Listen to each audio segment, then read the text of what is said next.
왕이 목 놓아 울면서 압살롬의 죽음을 슬퍼하고 있다는 소문이 요압에게 전해졌다. 그래서 모두 군인들도 그날의 승리가 슬픔으로 바뀌었다.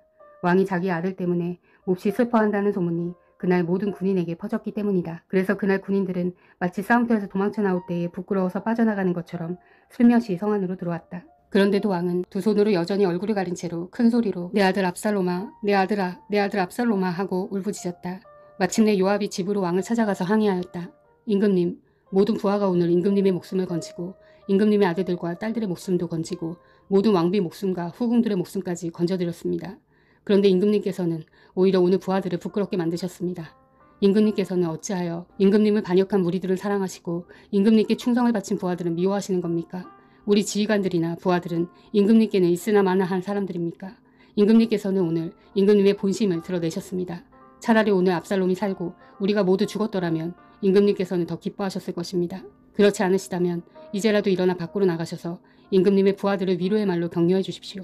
제가 주님의 이름을 걸고 맹세하지만 지금 임금님께서 밖으로 나가지 않으시면 오늘 밤 한 사람도 임금님 곁에 남아있지 않을 것입니다. 그러면 임금님께서 젊은 시절부터 이제까지 당한 그 모든 환난보다도 더 무서운 환난을 당하실 것입니다. 그러자 왕이 일어나서 성문 문루로 나와 앉았다. 임금님께서 성문 문루에 앉아 계신다 하는 소식이 모든 부하에게 전해지니 모든 부하가 왕의 앞으로 나아왔다. 그 사이에 이스라엘 사람들은 모두 도망하여 저마다 자기 집으로 돌아갔다. 이스라엘 백성은 지파마다 서로 의논이 분분하였다. 다윗 왕은 우리를 원수의 손아귀에서 구해주셨다. 블레셋 사람의 손아귀에서도 우리를 건져주셨다. 그러나 지금은 압살롬을 피해서 이 나라에서 떠나 있다. 우리가 기름을 부어서 왕으로 세운 압살롬은 싸움터에서 죽었다. 그러니 이제 우리가 다윗 왕을 다시 왕궁으로 모셔오는 일을 주저할 필요가 어디에 있는가? 온 이스라엘이 하는 말이 다윗 왕에게 전달되었다. 다윗 왕은 두 제사장 사독과 아비아달에게 사람을 보내서 이렇게 말하였다. 유다 장로들에게 나의 말을 전하여 주십시오. 그들이 어찌하여 왕을 다시 왕궁으로 모시는 일을 맨 나중에 내려고 하는지, 그들은 나의 친족이요 나의 골육 지친인데 어찌하여 왕을 다시 모셔오는 일에 맨 나중에 내려고 하는지 물어보시기 바랍니다. 그리고 아마사에게는 그가 나의 골육 지친이면서도 요압을 대신하여 군대 사령관이 되지 않는다면 하나님이 나에게 무슨 벌을 내리시더라도 내가 달게 받겠다고 하더라고 알려주십시오. 이렇게 다윗이 모든 유다 사람의 마음을 하나같이 자기 쪽으로 기울게 하니 그들이 왕에게 사람을 보내서 말하였다. 임금님께서는 부하들을 모두 거느리고 어서 빨리 돌아오시기를 바랍니다. 다윗 왕이 돌아오는 길에 요단강가에 이르렀는데 유다 사람들이 왕을 맞이하여 요단강을 건너게 하려고 이미 길갈에 와 있었다. 바울임에 사는 베냐민 사람으로 게라의 아들 시므이도 급히 와서 다윗 왕을 맞이하려고 모든 유다 사람과 함께 내려왔다. 그는 베냐민 사람 1000명을 거느리고 사울 집안의 종 시바와 함께 왔는데 시바도 자기 아들 15명과 자기의 종 20명을 다 데리고 나왔다. 이들은 요단강을 건너서 왕 앞으로 나왔다. 그들은 왕의 가족이 강을 건너는 일을 도와서 왕의 환심을 사려고 나룻배로 건너갔다. 왕이 요단강을 건너려고 할 때에 게라의 아들 시므이가 왕 앞에 엎드려서 말하였다. 임금님, 이 종의 허물을 마음에 두지 말아주십시오. 높으신 임금님께서 예루살렘에서 떠나시던 날 제가 저지른 죄악을 임금님께서는 기억하시거나 마음에 품지 말아주십시오. 바로 제가 죄를 지은 줄을 이 종이 잘 알고 있습니다. 그렇기 때문에 제가 오늘 요셉 지파의 모든 사람 가운데서 맨 먼저 높으신 임금님을 맞으러 내려왔습니다. 수레의 아들 아비새가 그 말을 받아서 왕에게 말하였다. 주님께서 기름 부어 세우신 분을 시므이가 저주하였으니 그것만으로도 시므이는 죽어야 마땅한 줄 압니다. 그러나 다윗이 말하였다. 수리아의 아들들은 들어라. 나의 일에 왜 너희가 나서서 오늘 나의 대적이 되느냐. 내가 오늘에서야 온 이스라엘의 왕이 된 것 같은데 이런 날에 이스라엘에서 사람이 처형을 받아서야 되겠느냐. 왕이 시므이에게 맹세하였다. 너는 처형당하지 않을 것이다.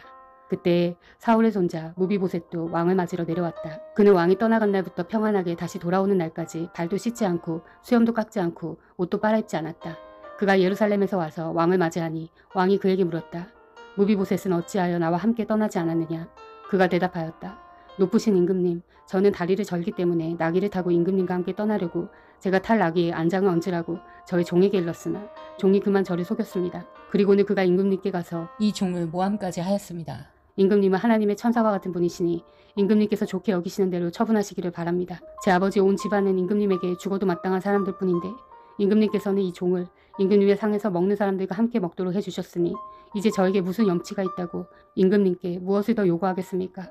그러나 왕은 그에게 말하였다. 내가 어찌하여 그 이야기를 또 꺼내느냐. 나는 이렇게 결정하였다. 너는 시바와 밭을 나누어 가져라. 무비보셋이 왕에게 아뢰었다. 높으신 임금님께서 안전하게 왕궁으로 돌아오시게 되었는데 이제 그가 그 밭을 다 차지한들 어떻습니까? 그때 길르앗 사람 바르실레도 로글림에서 내려와서 왕이 요단강을 건너는 일을 도우려고 요단 강가에 이르렀다. 바르실레는 아주 늙은 사람으로 나이가 80살이나 되었다.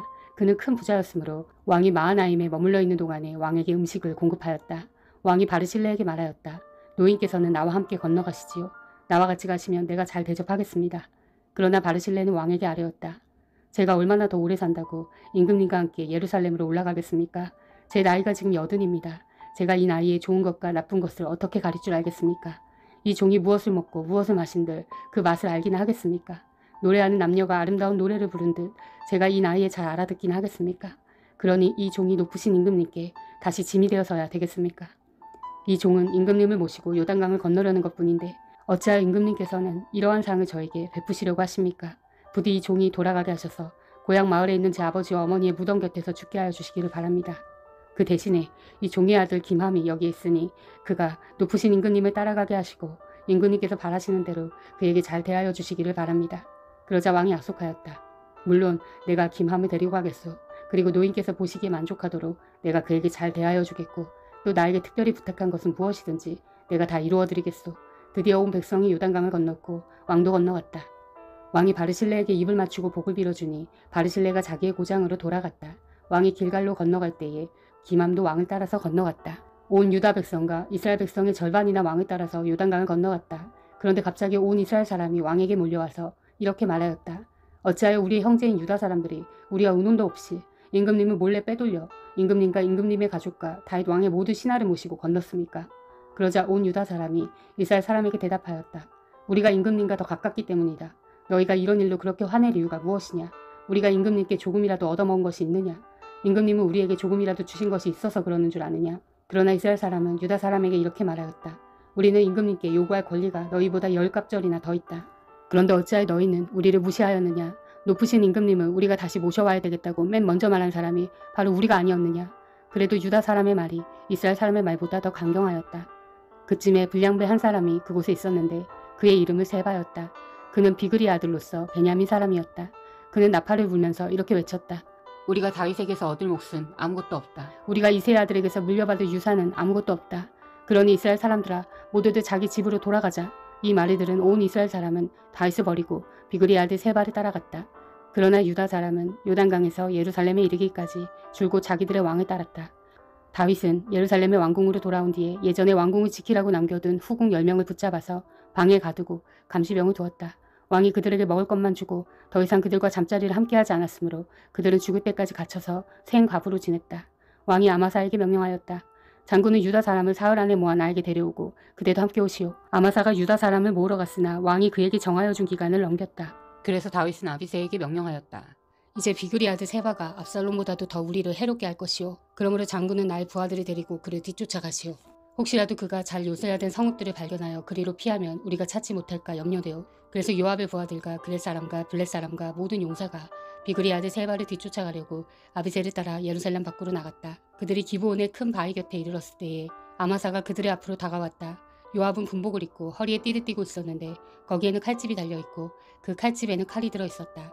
요압이 나아갈 때에 칼이 빠져나와 있었다. 요압은 아마사에게 형님 평안하시오 하고 말하면서 오른손으로 아마사의 턱수염을 붙잡고 입을 맞추었다.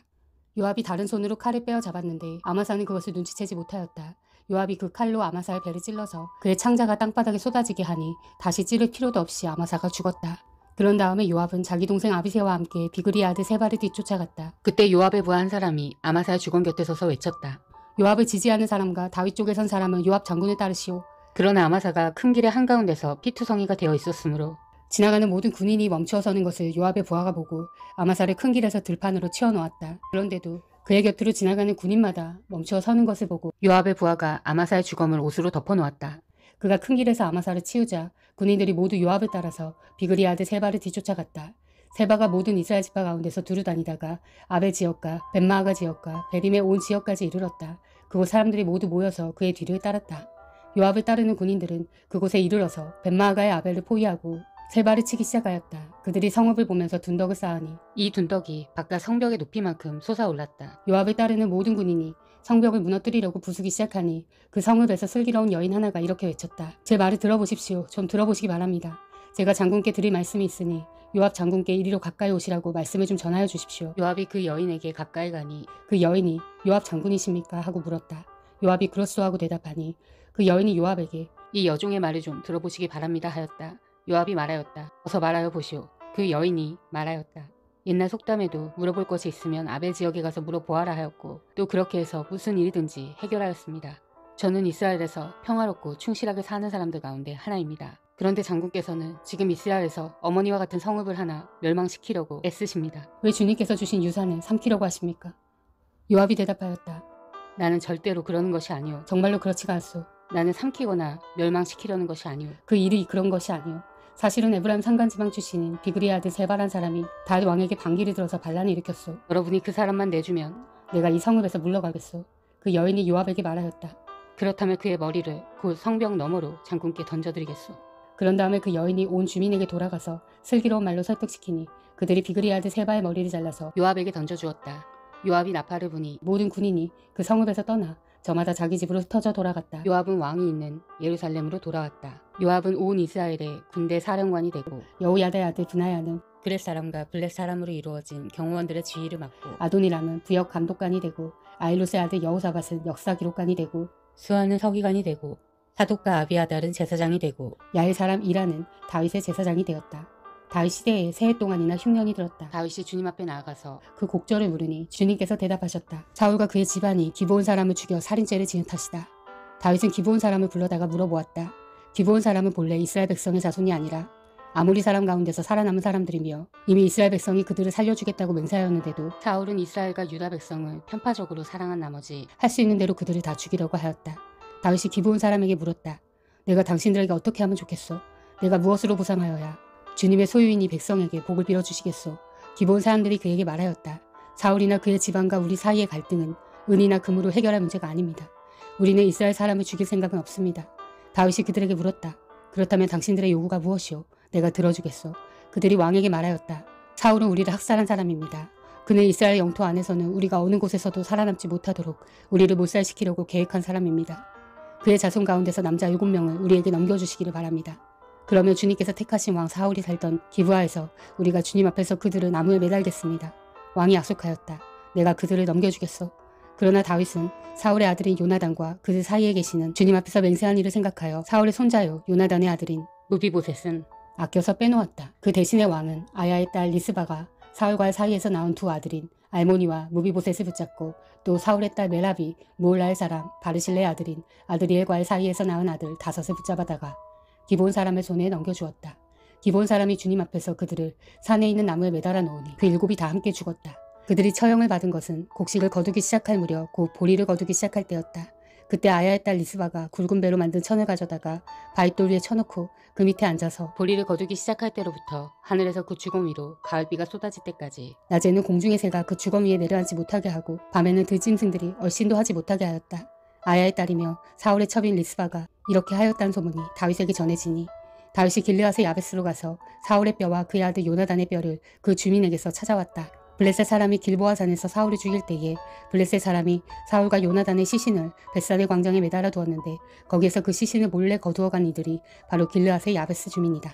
다윗이 이렇게 사울의 뼈와 그의 아들 요나단의 뼈를 거기에서 가지고 올라오니 사람들이 나무에 매달아 죽인 다른 사람들의 뼈도 모아서 사울의 뼈와 그 아들 요나단의 뼈와 함께 베냐민 지파의 땅인 셀라에 있는 사울의 아버지 기스의 무덤에 합장하였다. 사람들이 다윗이 지시한 모든 명령을 따라서 그대로 한 뒤에야 하나님이 그 땅을 돌보아 주시기를 비는 그들의 기도를 들어주셨다. 블레셋과 이스라엘 사이에 다시 전쟁이 일어나서 다윗이 군대를 거느리고 내려가서 블레셋 사람과 싸웠다. 블레셋 사람과 싸우는 전투에서 다윗이 몹시 지쳐있을 때에 거인족의 자손인 이스비 브노비라는 사람이 300세겔이나 되는 청동 창을 들고 허리에는 세 칼을 차고 다윗을 죽이려고 덤벼들었다. 그러자 수리아의 아들 아비새가 그 블레셋 사람을 쳐 죽이고 다윗을 보호하였다. 그런 다음에는 다윗의 부하들이 다윗에게 다시는 자기들과 함께 싸움터에 나가지 않겠다고 약속을 받고서 그에게 말하였다. 임금님은 이스라엘의 등불이십니다. 우리는 우리의 등불이 꺼지지 않도록 지키고자 합니다. 그 뒤에 다시 곱에서 블레셋 사람과 전쟁이 일어났다. 그때 후사 사람 시브게가 거인족의 자손인 삽을 쳐 죽였다. 또 곱에서 블레셋 사람과 전쟁이 일어났다. 그때에는 베들레헴 사람인 야레 오르김의 아들 엘하나니 가드 사람 골리앗을 죽였는데 골리앗의 창자루는 배틀 앞다리같이 굵었다. 또 가드에서 전쟁이 벌어졌을 때에 거인이 하나 나타나는데 그는 손가락과 발가락이 6개씩 모두 24이었다. 이 사람도 거인족의 자손 가운데 하나였다. 그가 이스라엘을 조롱함으로 다윗의 형 삼마의 아들 요나단이 그를 쳐 죽였다. 이 4사람은 모두 가드에서 태어난 거인족의 자손인데 다윗과 그 부하들에게 모두 죽었다. 아멘. 사랑하는 형제자매 여러분, 주님이 곧 오십니다. 마라나타.